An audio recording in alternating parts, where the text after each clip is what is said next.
कोकणात नाही, रत्नागिरी जिल्ह्यामध्ये गेल्या 5 ते 6 दिवसांपासून पावसाने विश्रांती घेतल्याचं चित्र आहे। काही ठिकाणी ढगाळ वातावरण असून काही ठिकाणी अधूनमधून पावसाच्या सरी बरसत आहेत। संपूर्ण आठवडाभर अशी स्थिती आहे। सरासरी 20 मिलीमीटरपेक्षाही कमी पावसाची नोंद गेले काही दिवस जिल्ह्यामध्ये होतीये। पावसाचा जोर कमी झाल्यामुळे अंतिम टप्प्यातील भात लावणी रखडली आहे। दरम्यान आजही जिल्ह्यासाठी पावसाचा येलो अलर्ट जारी करण्यात आलाय। मात्र सध्या रत्नागिरीमध्ये कडकडीत ऊन पडल्याचं चित्र आहे। समुद्र मात्र खवळलेला आहे। दरम्यान गेल्या 24 तासात जिल्ह्यामध्ये सरासरी अवघी 7.36 मिलीमीटर पावसाची नोंद झाली आहे। त्यामुळे जुलै महिन्यातील अपेक्षित दमदार पावसाची प्रतीक्षा अजूनही कायम आहे। मांडवी समुद्र किनाऱ्यावरून या सगळ्याचा आढावा घेतलाय आमचे प्रतिनिधी राकेश कुडेकर यांनी।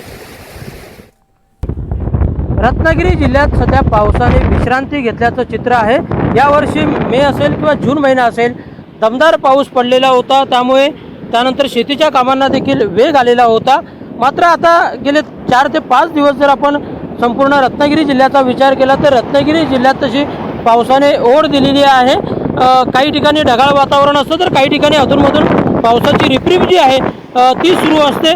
मात्र गेल्या 4 ते 5 दिवसात आपण विचार केला तर संपूर्ण जिल्ह्यामध्ये सरासरी 20 मिलीमीटरपेक्षाही कमी पावसाची नोंद जी आहे ती होताना पाहायला मिळते।